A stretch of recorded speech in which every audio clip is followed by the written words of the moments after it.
Orang yang aku cinta ternyata mengenal ibu tiriku lebih dahulu. Dalam pernikahanku banyak kejadian-kejadian yang sama sekali tak kuduga. Hari itu, seperti biasa, aku memulai pagi dengan rutinitas yang sama. Bangun pagi-pagi, mandi, lalu bergegas ke kantor di sebuah perusahaan swasta ternama di pusat kota. Aku, Fanny, seorang wanita berusia 27 tahun yang sudah bekerja selama 5 tahun di sini. Pekerjaan ini bukan hanya sekadar pengisi waktu, tapi juga menjadi bagian penting dalam hidupku. Setiap hari aku menjalani rutinitas yang monoton, hingga suatu hari, sesuatu yang tak terduga mulai mengubah segalanya. Semua bermula ketika Eddie masuk sebagai karyawan baru di divisi kami. Ia diperkenalkan oleh manajer saat rapat pagi. Dengan senyum ramah dan rambut yang selalu rapi, Eddie langsung menarik perhatian beberapa rekan kerja. Namun, aku sendiri tidak terlalu memperhatikannya. Bagiku, ia hanyalah satu dari sekian banyak orang baru yang datang dan pergi di kantor ini. Namun, nasib rupanya punya rencana lain. Beberapa minggu setelah kedatangannya, kami dipasangkan untuk mengerjakan proyek bersama. Proyek itu cukup besar dan membutuhkan kerja keras serta koordinasi intensif. Kami sering bertemu di ruang rapat, di depan komputer, bahkan kadang-kadang lembur bersama hingga larut malam. Di tengah-tengah kesibukan itu, aku mulai menyadari bahwa Eddie adalah pria yang cerdas, humoris, dan memiliki cara tersendiri untuk membuat suasana menjadi lebih ringan. "Kamu nggak capek, Van? Kamu kelihatan tegang banget," katanya suatu sore, saat kami sedang mendiskusikan presentasi. Aku tersenyum tipis. "Ya, iyalah. Ini kan proyek besar. Kalau gagal, kita bisa-bisa dicopot dari posisi." Eddie tertawa kecil. "Santai aja. Kita pasti bisa. Lagian, kalau kamu terlalu tegang, hasilnya malah nggak maksimal." Aku memandangnya sejenak. Ada sesuatu dalam caranya bicara yang membuatku merasa nyaman. Mungkin karena ia selalu terlihat tenang. Atau mungkin karena ia selalu tahu kapan harus memberi semangat tanpa terkesan sok tahu. Seiring berjalannya waktu, hubungan kami semakin dekat. Kami mulai sering makan siang bersama, ngobrol tentang hal-hal di luar pekerjaan, bahkan membahas film atau musik favorit. Eddie memiliki selera humor yang unik, dan ia selalu berhasil membuatku tertawa. Aku mulai merasa ada sesuatu yang berbeda saat berada di dekatnya. Ada rasa hangat yang tak bisa kujelaskan, sesuatu yang belum pernah kurasakan sebelumnya. Suatu sore, setelah lembur hingga larut malam, Eddie tiba-tiba berkata padaku saat kami berjalan keluar kantor, "Van, boleh aku jujur?" Aku menoleh padanya, agak terkejut dengan nada seriusnya. "Tentu. Ada apa?" Ia menghela napas sejenak, lalu berkata, Aku suka sama kamu. Sejak pertama kali kita kerja bareng, aku merasa nyaman dan ingin lebih dekat lagi sama kamu. Bukan cuma sebagai teman kerja, tapi lebih dari itu." Aku terdiam sesaat, tak menyangka akan mendengar kata-kata itu darinya. Wajahku memanas, dan aku mencoba menutupi kegugupanku dengan senyum kecil. "Eddie, aku nggak tahu harus bilang apa." "Kamu nggak perlu jawab sekarang," katanya cepat, seolah membaca pikiranku. "Aku cuma ingin kamu tahu perasaanku. Kalau kamu nggak merasakan hal yang sama, aku ngerti kok." Aku menunduk sejenak, merenungkan kata-katanya. Aku tak pernah menyangka bahwa Eddie memiliki perasaan seperti itu padaku. Namun, entah kenapa, aku merasa ada sesuatu yang membuatku ingin memberinya kesempatan. Akhirnya, aku mengangguk pelan. "Baiklah, aku butuh waktu untuk memikirkannya." Senyum Eddie melebar. "Terima kasih, Van. Aku tunggu jawabanmu." Malam itu, aku pulang dengan perasaan campur aduk. Ada kebahagiaan, kebingungan, dan juga rasa penasaran. Aku tak pernah menyangka bahwa hidupku yang biasa-biasa saja akan berubah karena kehadiran Edi.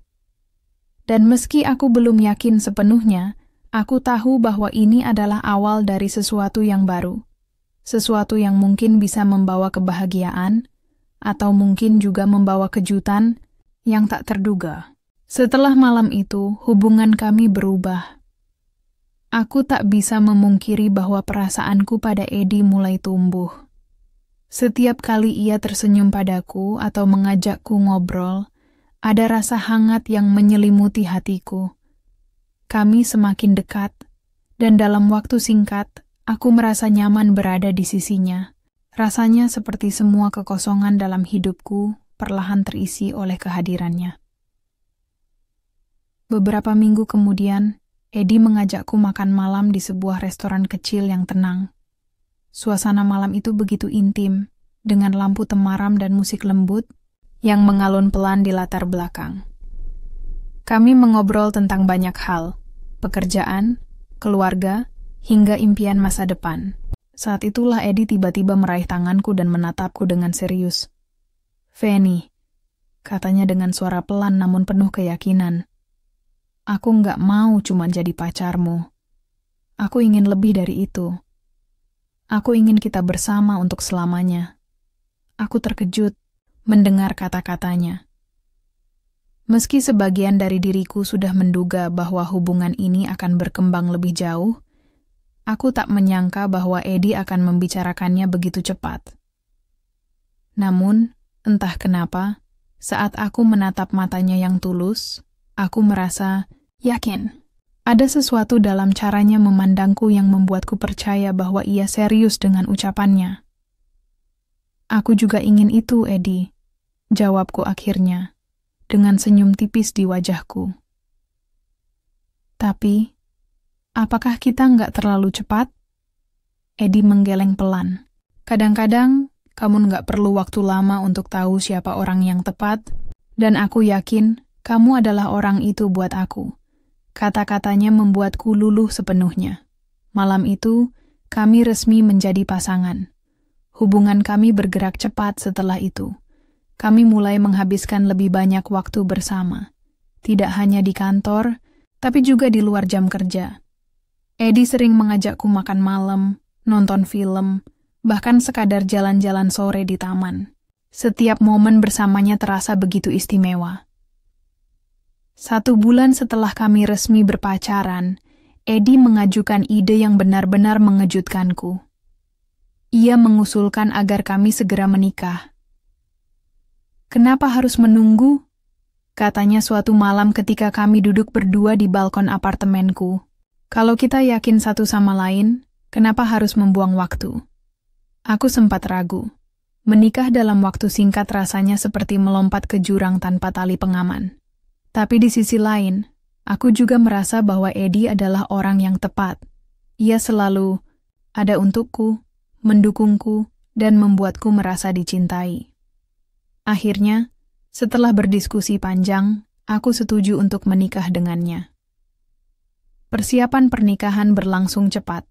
Karena kami sama-sama bekerja dan tak ingin terlalu ribet, kami memilih acara yang sederhana namun khidmat.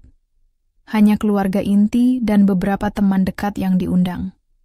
Ayahku, meski jarang pulang karena pekerjaannya sebagai pelaut, memberikan restunya melalui telepon.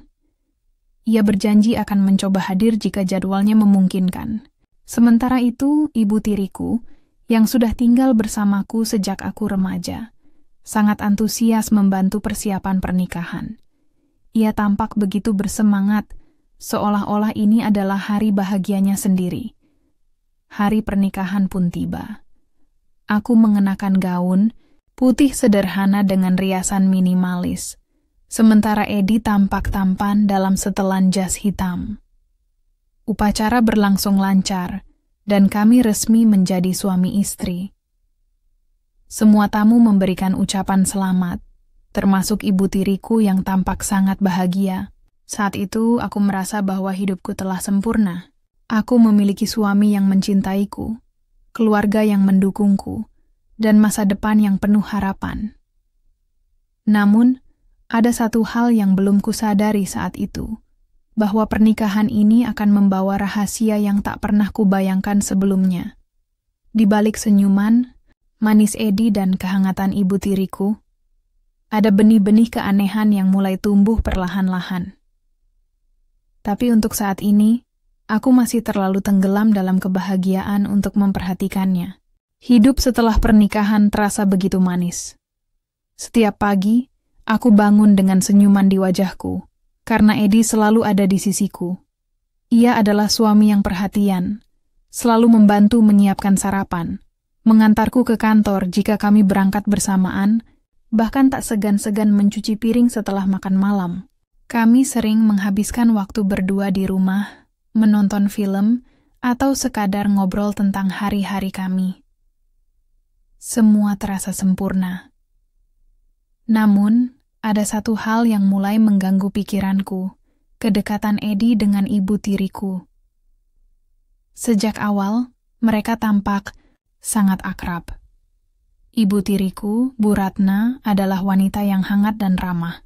Jadi aku tak terlalu mempermasalahkannya saat pertama kali melihat mereka bercanda seperti anak dan ibu tiri pada umumnya. Tapi semakin lama, hubungan mereka terasa berbeda. Ada sesuatu dalam cara mereka berinteraksi yang membuatku merasa tidak nyaman, meski aku belum bisa benar-benar menjelaskan apa itu. Edi sering datang ke rumah untuk makan malam atau sekadar minum teh bersama Bu Ratna, bahkan ketika aku sedang lembur di kantor. Awalnya, aku menganggap ini sebagai bentuk kedekatan keluarga biasa. Namun, beberapa kali aku mendapati mereka tertawa terbahak-bahak di ruang tamu, sementara aku hanya bisa diam di sudut ruangan, merasa seperti orang asing di tengah keakraban mereka.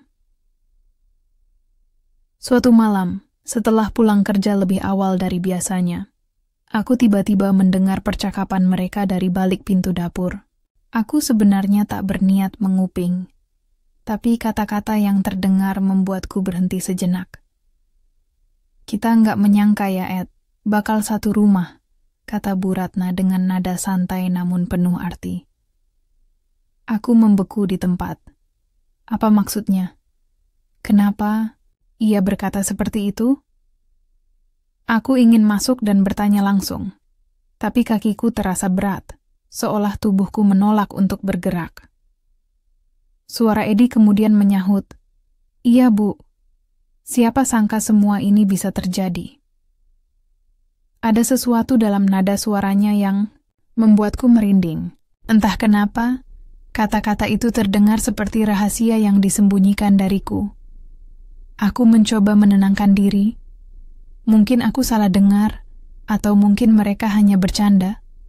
Tapi tetap saja, rasa penasaran dan curiga mulai merayap masuk ke dalam hatiku. Beberapa hari kemudian, aku mencoba menyinggung topik itu kepada Edi saat kami sedang santai di ruang tamu. "Kemarin aku dengar kamu ngobrol sama Bu Ratna. Kalian ngomongin apa sih?" Edi menoleh padaku, lalu tersenyum ringan. "Ah, nggak ada apa-apa kok. Cuman obrolan biasa tentang pekerjaan dan lain-lain. Tapi aku dengar kalian bilang sesuatu soal satu rumah." "Maksudnya apa?" tanyaku, berusaha terdengar santai meski hatiku dipenuhi kecurigaan. "Oh, itu," katanya cepat, seolah ingin mengalihkan pembicaraan. "Bu Ratna cuma bercanda aja. Katanya dulu dia pernah tinggal di kompleks yang sama kayak aku waktu masih kuliah. Jadi ya, kita ngobrol nostalgia gitu." Jawabannya terdengar masuk akal. Tapi entah kenapa, aku merasa ada sesuatu yang disembunyikan. Aku mencoba meyakinkan diri bahwa aku hanya berlebihan. Lagi pula, Edi adalah suamiku. Ia tak mungkin menyembunyikan sesuatu dariku, kan?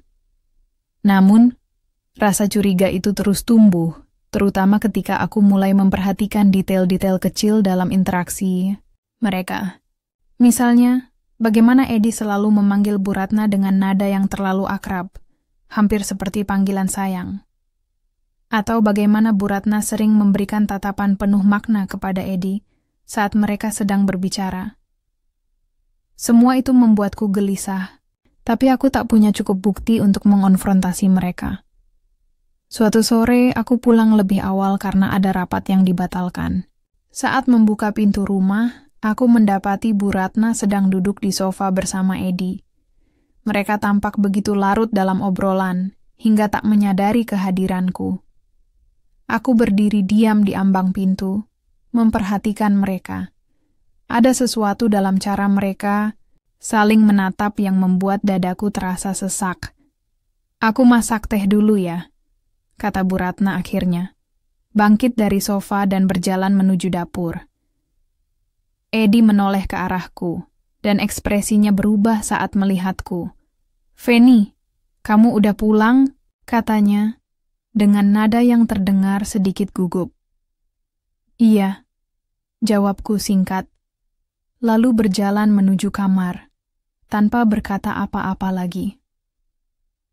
Aku tak tahu harus berkata apa. Perasaan aneh itu semakin kuat, tapi aku masih belum bisa memastikan apakah ini hanya prasangka atau ada sesuatu yang lebih besar di baliknya. Malam itu, aku tidur dengan pikiran yang penuh tanda tanya. Aku mencoba meyakinkan diri bahwa aku hanya terlalu sensitif, tapi bayangan tentang percakapan mereka di dapur terus terngiang di kepala.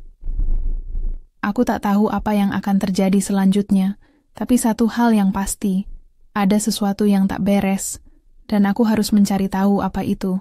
Hari-hari berikutnya, rasa curiga yang mengendap di hatiku semakin membesar. Aku mencoba menepisnya dengan alasan-alasan logis. Mungkin aku hanya terlalu lelah karena pekerjaan. Mungkin aku terlalu sensitif terhadap hubungan mereka.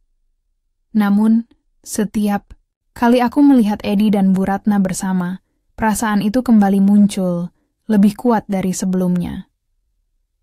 Suatu hari, saat sedang makan siang di kantor, aku mendapat telepon dari teman dekatku, Nisa. Ia adalah satu-satunya orang yang tahu tentang kecurigaanku terhadap Edi dan Bu Ratna. Kami sering berbagi cerita tentang kehidupan rumah tangga masing-masing, dan aku tak bisa menahan diri untuk tidak menceritakan apa yang sedang kurasakan. "Feni, kamu yakin nggak cuma kebanyakan mikir?" kata Nisa, nada suaranya penuh keraguan. "Maksudku, mereka kan ibu tiri dan menantu. Wajar kalau mereka akrab." Aku menghela napas panjang. "Aku juga nggak tahu, Nis, tapi ada sesuatu yang aneh. Aku nggak bisa jelasin kenapa, tapi rasanya bukan cuma soal kedekatan biasa." Nisa terdiam sejenak sebelum akhirnya berkata, "Kalau kamu merasa ada yang nggak beres, coba cari tahu lebih dalam. Jangan biarkan rasa penasaranmu bikin kamu tambah stres." Saran Nisa terngiang-ngiang di kepalaku sepanjang sore itu. Saat pulang kerja, aku memutuskan untuk langsung pulang ke rumah lebih awal. Aku ingin melihat sendiri bagaimana interaksi Edi dan Bu Ratna tanpa terlihat mencurigai mereka. Namun, apa yang kulihat malam itu membuat jantungku berdegup kencang. Ketika aku turun dari taksi di depan mall pusat kota, mataku menangkap sosok yang sangat kukenal, Edi dan Bu Ratna. Mereka sedang berjalan berdua di area food court, tertawa sambil membawa beberapa kantong belanjaan. Yang lebih mengejutkan lagi, Edi tiba-tiba merangkul bahu Bu Ratna dengan sikap yang begitu akrab, hampir seperti pasangan kekasih. Aku membeku di tempat, tak percaya dengan apa yang kulihat. Rasanya seperti ada sesuatu yang menghantam dadaku, membuat napasku tersengal. Aku mencoba meyakinkan diri bahwa ini semua salah paham, tapi fakta di depan mata sulit untuk dibantah. Dengan langkah cepat, aku mendekati mereka, tak peduli dengan tatapan orang-orang di sekitar. "Edi, Bu Ratna," panggilku keras, suaraku penuh kemarahan yang sulit kubendung. Mereka berdua menoleh secara bersamaan. Wajah mereka berubah pucat saat melihatku. Edi melepaskan rangkulannya dari bahu Bu Ratna dengan cepat, Sementara Bu Ratna tampak gugup, matanya bergerak gelisah mencari alasan. Apa-apaan ini? Bentakku, suaraku bergetar karena campuran amarah dan kekecewaan. Kenapa kalian di sini? Bersama? Edi maju selangkah ke arahku, mencoba menenangkan. Feni, tenang dulu. Ini nggak seperti yang kamu pikirkan. Lalu apa? Apa yang harus kupikirkan? Balasku dengan nada tinggi. Kenapa kamu merangkulnya seperti itu? Kenapa kalian jalan bareng ke mall? Kalian pikir aku bodoh? Bu Ratna. Ikut angkat bicara, suaranya terdengar bergetar. Feni, nak, ini semua salah paham. Kami cuma kebetulan ketemu di sini. Kami nggak ada apa-apa kok. Jangan bohong.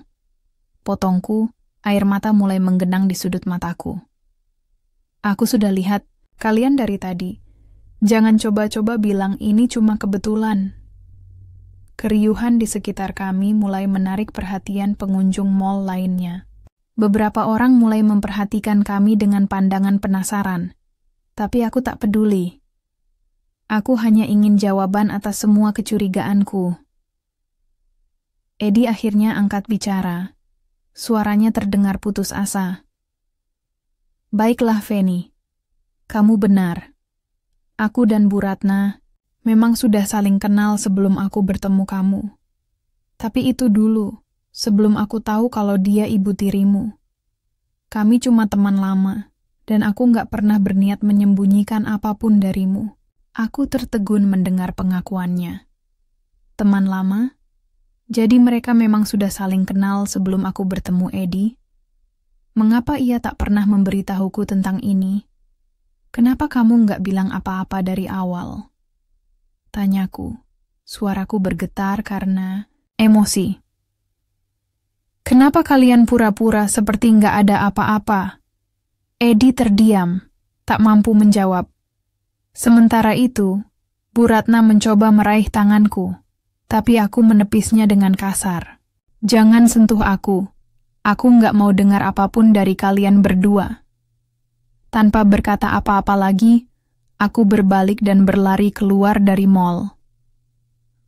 Air mata mengalir deras di pipiku, sementara pikiranku dipenuhi oleh pertanyaan-pertanyaan yang tak kunjung terjawab.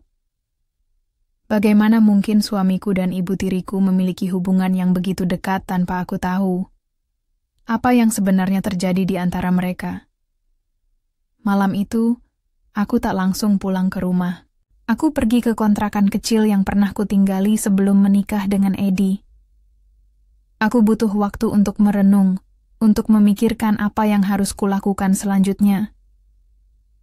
Semua yang kubangun bersama Edi terasa runtuh dalam sekejap.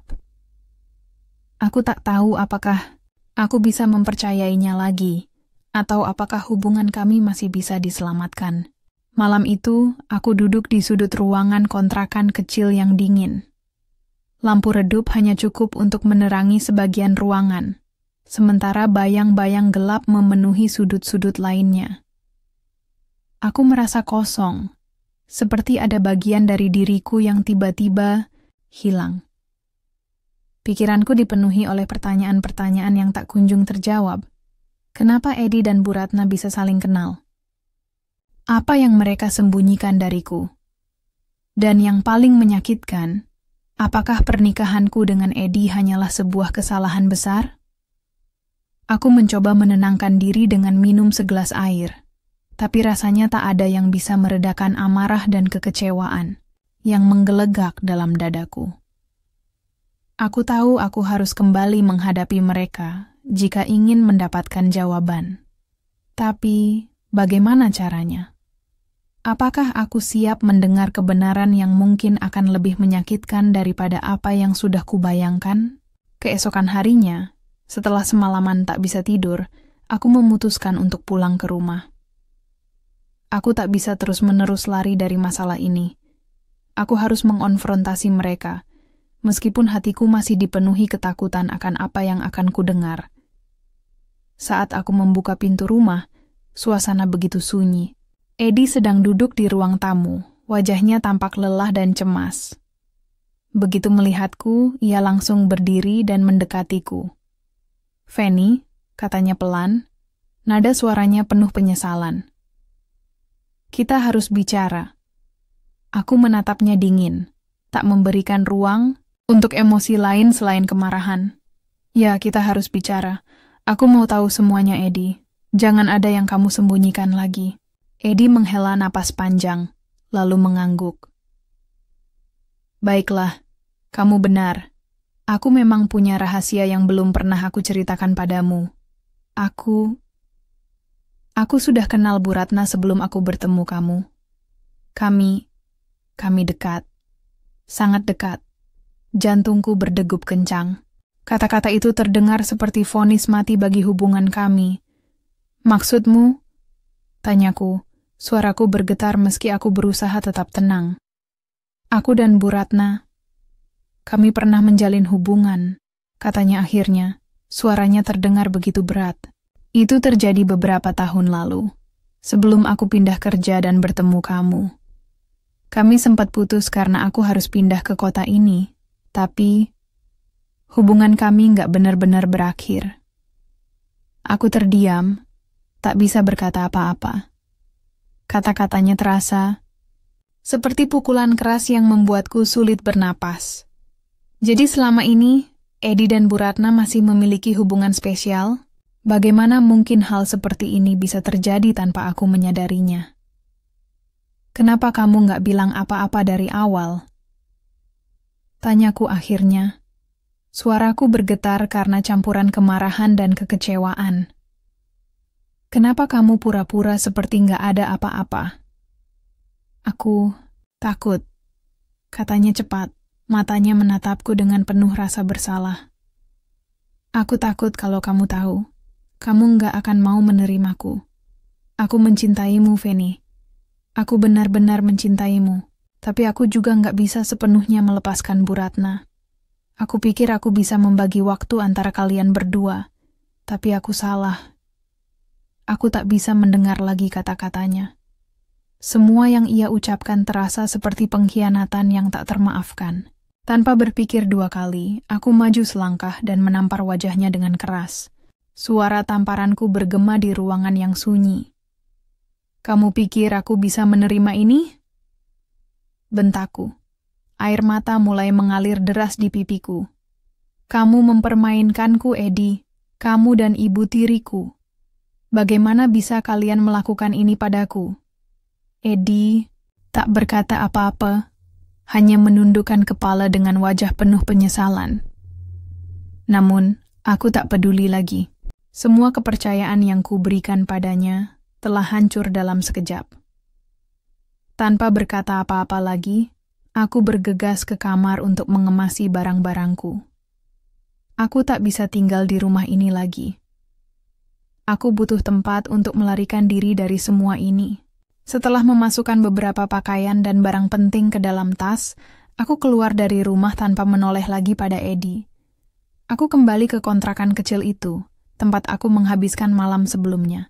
Di sana, aku mencoba merenungkan semua yang terjadi.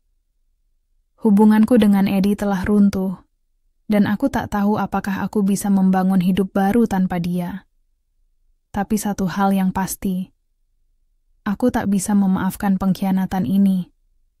Namun, tak disangka, kejadian selanjutnya justru membawa kejutan yang lebih besar. Hari-hari berikutnya di kontrakan terasa begitu berat. Aku mencoba menjalani rutinitas seperti biasa, tapi hatiku masih dipenuhi oleh rasa kecewa dan marah yang mendalam. Setiap kali aku memejamkan mata, bayangan Eddie dan Bu Ratna bersama-sama selalu muncul, membuatku sulit tidur. Aku tak tahu harus berbuat apa. Pergi dari rumah adalah satu-satunya pilihan yang bisa kupikirkan saat itu, tapi aku juga merasa sendirian dan tak punya tempat untuk pulang. Suatu sore, ketika aku sedang duduk di depan laptop sambil mencoba fokus pada pekerjaan, ponselku berdering. Nomor yang tak kukenal muncul di layar. Dengan ragu aku mengangkat telepon itu. "Fanny?" Suara di ujung telepon terdengar familiar, namun sudah lama tak kudengar. "Pak, Pak Dad, gumamku, hampir tak percaya. Suara itu milik ayahku, ayah kandungku yang sudah bertahun-tahun meninggalkan rumah karena pekerjaannya sebagai pelaut. Iya nak, ini ayah, katanya. Nada suaranya hangat namun sedikit gugup. Ayah baru saja sampai di pelabuhan. Rencananya, ayah mau langsung pulang ke rumah. Sudah lama ayah nggak pulang, jadi ayah ingin lihat kamu dan Bu Ratna. Aku terdiam sejenak, tak tahu bagaimana harus menjawab. Bagaimana mungkin aku harus memberitahunya tentang semua yang terjadi? Tentang pernikahanku yang hancur, tentang pengkhianatan Edi, dan tentang hubungan gelapnya dengan Bu Ratna. Ayah, kataku akhirnya, suaraku bergetar. Ada banyak hal yang harus ayah tahu, tapi bisakah kita bicara nanti? Sekarang aku nggak tinggal di rumah. Ayah terdiam sesaat sebelum akhirnya berkata, "Kenapa kamu nggak di rumah? Ada apa, nak?" Aku tak bisa menahan air mata lagi. Semua yang kurasakan selama ini tiba-tiba meluap. Ayah, aku cerita semuanya nanti ya. Sekarang ayah pulang dulu ke rumah. Nanti kita ketemu. Setelah menutup telepon, aku hanya bisa duduk diam, mencoba menenangkan diri. Aku tahu bahwa kehadiran ayah akan membawa perubahan besar dalam hidupku. Tapi aku juga tak tahu apakah aku siap menghadapi semua itu.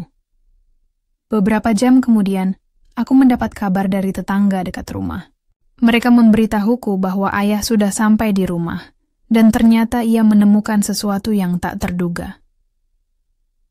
Ayah tahu semuanya, Feni, kata tetangga itu dengan nada cemas. Kamu harus segera pulang. Dengan perasaan campur aduk, aku bergegas ke rumah. Saat aku tiba, suasana begitu tegang. Ayah berdiri di ruang tamu dengan wajah yang merah padam karena amarah. Di hadapannya, Edi dan Bu Ratna tampak ketakutan. Wajah mereka pucat pasi.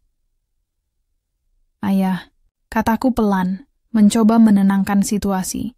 Feni, bentak ayah, suaranya keras dan penuh kemarahan. Apa yang terjadi di rumah ini? Kenapa ada lelaki asing di kamar ibu tirimu? Aku terkejut mendengar kata-katanya. Apa maksudnya kamar? Apakah ayah memergoki mereka berdua di kamar Bu Ratna? Jawab aku, Feni. Desak ayah, matanya menatap tajam ke arahku. Akhirnya, aku memberanikan diri untuk menjelaskan semuanya. Aku menceritakan tentang pernikahanku dengan Edi, tentang kedekatannya dengan Bu Ratna, dan tentang pengkhianatan yang mereka lakukan di belakangku. Ayah mendengarkan dengan wajah yang semakin muram. Jadi, dia bukan cuma menantuku, tapi juga pacar ibu tirimu? Tanya ayah, nadanya penuh kebencian. Aku mengangguk pelan, tak mampu berkata apa-apa lagi. Ayah kemudian berbalik ke arah Edi dan Bu Ratna. Wajahnya dipenuhi kemarahan yang tak terbendung. Keluar dari rumah ini. Sekarang juga, aku nggak mau. Lihat wajah kalian lagi. Edi dan Bu Ratna tak berkata apa-apa. Mereka hanya menundukkan kepala, lalu bergegas keluar dari rumah tanpa membawa barang-barang mereka. Aku hanya bisa menatap mereka pergi. Hatiku dipenuhi oleh campuran emosi, marah, sedih, dan lega. Setelah mereka pergi, ayah duduk di sofa dengan napas yang masih tersengal-sengal karena amarah. Ia menatapku dengan tatapan penuh penyesalan. Maafkan. Ayah, Feni, katanya pelan. Ayah nggak pernah tahu kalau ibu tirimu bisa melakukan hal sejahat ini. Ayah menyesal sudah meninggalkan kalian selama ini. Aku duduk di samping ayah, mencoba menenangkannya. Ini bukan salah ayah, Pak. Aku juga nggak menyangka semua ini bakal terjadi. Ayah menghela napas panjang, lalu menepuk pundakku pelan. Sekarang kita mulai lagi dari awal, nak. Kita bangun hidup baru tanpa mereka. Setelah kepergian Edi dan Bu Ratna, suasana di rumah berangsur-angsur mulai tenang. Namun, ketenangan itu tak serta-merta menghapus luka yang mendalam dalam hatiku. Aku masih sering terbangun di tengah malam, memikirkan semua yang telah terjadi. Pernikahan yang kubangun dengan penuh harapan ternyata hanyalah ilusi. Cinta yang kupikir tulus dari Edi ternyata hanya kepalsuan yang menyakitkan. Tapi meski begitu, aku merasa lega karena rahasia gelap itu akhirnya terungkap. Aku tak perlu lagi hidup dalam ketidakpastian atau rasa curiga. Ayah menjadi sandaranku selama masa sulit ini. Ia lebih banyak diam, tapi kehadirannya memberikan kekuatan yang tak tergantikan. Setiap pagi, kami sarapan bersama, berbicara tentang hal-hal ringan untuk mengalihkan pikiran dari masalah yang baru saja kami alami. Ayah juga sering bercerita tentang pengalamannya saat bekerja di kapal, tentang lautan luas yang membuatnya merasa kecil namun damai. Cerita-cerita itu membantuku melihat dunia dari sudut pandang yang lebih luas, bahwa hidup ini penuh dengan pasang surut. Dan kadang kita harus belajar menerima kejadian buruk sebagai bagian dari perjalanan. Feni, kata ayah suatu sore ketika kami duduk di teras sambil menikmati teh hangat, hidup nggak akan selalu seperti ini. Ada waktunya kamu akan menemukan kebahagiaan lagi. Aku tersenyum tipis, mencoba meyakinkan dirinya sekaligus diriku sendiri. Aku tahu, Pak. Tapi rasanya sulit untuk percaya lagi pada orang lain setelah semua yang terjadi. Itu wajar. Balas ayah dengan nada bijak. Tapi jangan biarkan pengalaman burukmu menutup pintu untuk hal-hal baik yang akan datang. Kamu masih muda, Feni. Masih banyak kesempatan untuk bahagia. Kata-kata ayah terus terngiang-ngiang di kepalaku. Meski sulit, aku mencoba membangun kembali hidupku langkah demi langkah. Aku mulai fokus pada pekerjaan, mencurahkan energiku untuk proyek-proyek besar di kantor. Rekan-rekan kerja yang mengetahui apa yang terjadi padaku memberikan dukungan moral, dan itu membuatku merasa tidak sendirian. Selain itu, aku juga mulai menjalin hubungan yang lebih dekat dengan Nisa, sahabatku. Kami sering bertemu di akhir pekan, entah untuk sekadar makan siang atau menonton film di bioskop. Nisa selalu ada untuk mendengarkan keluh kesahku tanpa menghakimi. Kadang-kadang, ia juga memberikan nasihat-nasihat yang membuatku merasa lebih kuat. Feni, kamu harus ingat satu hal, katanya suatu hari ketika kami sedang duduk di kafe favorit kami. Orang-orang seperti Edi dan Bu Ratna nggak layak buat kamu tangisi. Mereka sudah memilih jalannya sendiri, dan sekarang giliran kamu memilih jalan yang lebih baik untuk dirimu. Nasihat Nisa membuatku tersadar bahwa aku tak perlu terus-menerus memikirkan mereka. Mereka adalah bagian dari masa laluku, dan aku harus bergerak maju menuju masa depan yang lebih cerah. Beberapa bulan kemudian, aku mulai merasakan perubahan dalam diriku. Luka-luka emosional yang dulu begitu menyakitkan mulai sembuh perlahan-lahan. Aku tak lagi merasa marah atau dendam pada Edi dan Bu Ratna. Sebaliknya, aku merasa bersyukur karena kejadian itu mengajarkanku tentang pentingnya kejujuran dan kepercayaan dalam sebuah hubungan. Juga, tentang arti keluarga yang sesungguhnya. Ayah dan aku semakin dekat. Kami mulai merencanakan hal-hal baru untuk rumah, seperti mengecat ulang dinding atau menanam bunga di halaman. Kehadiran ayah membuat rumah ini terasa lebih hangat, lebih seperti rumah yang seharusnya. Aku juga mulai belajar memasak lagi, sesuatu yang dulu sering kulakukan bersama ibu kandungku sebelum ia meninggal. Aktivitas-aktivitas kecil ini membantuku menemukan kembali kebahagiaan yang sempat hilang. Suatu sore, ketika aku sedang membersihkan halaman belakang, aku menemukan sebuah kotak tua yang tersembunyi di balik rak kayu. Di dalamnya, ada beberapa foto lama keluargaku, aku, ayah, dan ibu, kandungku. Melihat senyum lebar di wajah kami di foto-foto itu membuatku tersenyum. Aku sadar bahwa meskipun hidup ini penuh dengan tantangan, ada cinta yang selalu ada untukku, baik dari keluarga maupun dari diriku sendiri. Malam itu, aku duduk di ruang tamu bersama ayah, menonton televisi sambil tertawa pada acara komedi yang kami tonton. Suasana di rumah terasa begitu damai, jauh berbeda dari ketegangan yang dulu sering muncul. Aku tahu bahwa perjalanan hidupku masih panjang, dan mungkin akan ada tantangan-tantangan baru yang harus kuhadapi. Tapi kali ini, aku siap. Aku telah belajar dari masa lalu, dan aku yakin bahwa kebahagiaan sejati akan datang pada waktunya.